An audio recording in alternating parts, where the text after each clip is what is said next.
C'est d'un vrai miracle de la médecine dont Israël a bénéficié. Lui qui était atteint de drépanocytose, une maladie génétique qui touche une naissance sur 1400 à Bruxelles. Alors qu'il avait 10 ans, une chimio l'a guéri, mais l'a rendu stérile. On m'a fait une greffe de la moelle avec ma sœur qui était heureusement compatible avec moi. Parce que ce n'est pas toujours le cas. Parfois ça reste incurable parce qu'il n'y a pas de donneur, il n'y a pas de compatibilité. Et du coup, avant qu'on fasse la greffe, on fait une chimiothérapie.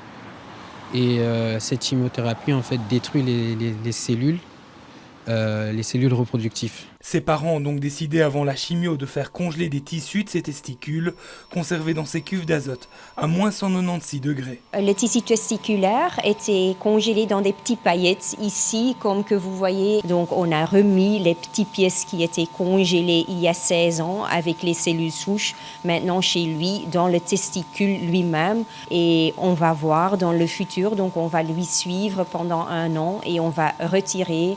Donc il y aura une nouvelle intervention et on va retirer les petites pièces et on espère qu'il y aura des spermatozoïdes mûrs à ce moment-là. L'opération a eu lieu en décembre dernier, reste maintenant à attendre. Si tout va bien, les spermatozoïdes pourront servir à une fécondation in vitro. Il s'agira d'une première, même si des résultats existaient déjà sur des animaux.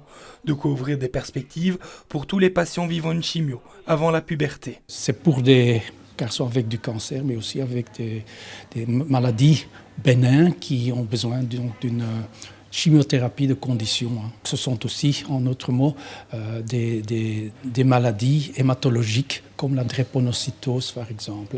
C'est vraiment un espoir pour l'avenir et je suis très content. Et pour toutes les autres personnes qui sont dans ce cas-là, qui gardent espoir et que tout est possible, la médecine a beaucoup évolué et rien n'est impossible. L'Uzel congèle ce type de cellules depuis 2002. De son côté, Israël remercie surtout sa sœur pour son don de moelle et ses parents pour avoir pensé à faire conserver les tissus et espère désormais agrandir la famille d'ici 2 ou 3 ans.